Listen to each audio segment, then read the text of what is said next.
يتأذى الإمام. لماذا؟ لأن الخلق عيال الله. مو يقول له وأشهد أن الخلق عيالك.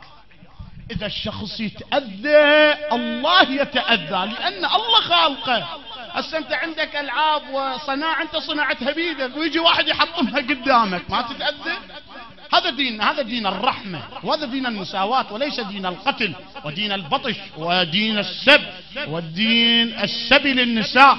يوم من الأيام يونس دعا على قومه، قال إلهي اقلب القرية بأهلها. كان يونس يسوي ألعاب يصنعها بيده من طين، يصنعها ويبيعها للناس. الله نزل عليه جبرائيل بهيئة رجل كبير. الرواية موجودة في كتاب قصص الأنبياء للجزائري، وموجودة في كتاب قصص الأنبياء للعلامة الرواندي. يقول هبط جبرائيل على هيئة رجل كبير، قال أتبيع ما عندك؟ جبرائيل جاي يشتري هذه الألعاب اللي عند يونس. قال بلى. اشتراها جبرائيل كلها، صارت ملك لجبرائيل.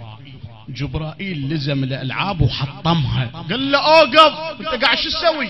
قال له تشعليك، بعد انا اشتريتها صارت ملكي. قال له صح ملكك صارت، بس انا صانعها بيدي، لو تريد تحطمها روح بعيد عني وحطمها لي انا اتأذى. قال له عجبا يا نبي الله، فكيف تدعو على عيال الله؟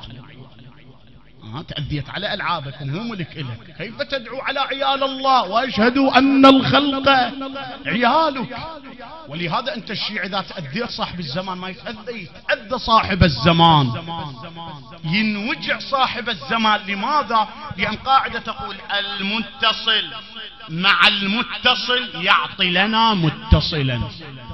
أنت دماؤك متصلة بدماء آل محمد. لماذا؟ شيعتنا خلقوا من فاضل، يعني أنت من طينة آل محمد. كالجسد إذا تأذى الإصبع يتأذى سائر الجسد. لماذا؟ لأن الإصبع عضو من الجسد، يعتبر متصلا في الجسد. هكذا أنت مع إمام الزمان. إخوان، إمام الزمان هدفه يدعو العالم. ألذ أعداء الله عز وجل في عالم الوجود هو السفياني. تعرف ماذا يفعل السفياني؟ ماذا يفعل السفياني حسب الروايات؟ يدخل على أهل البصرة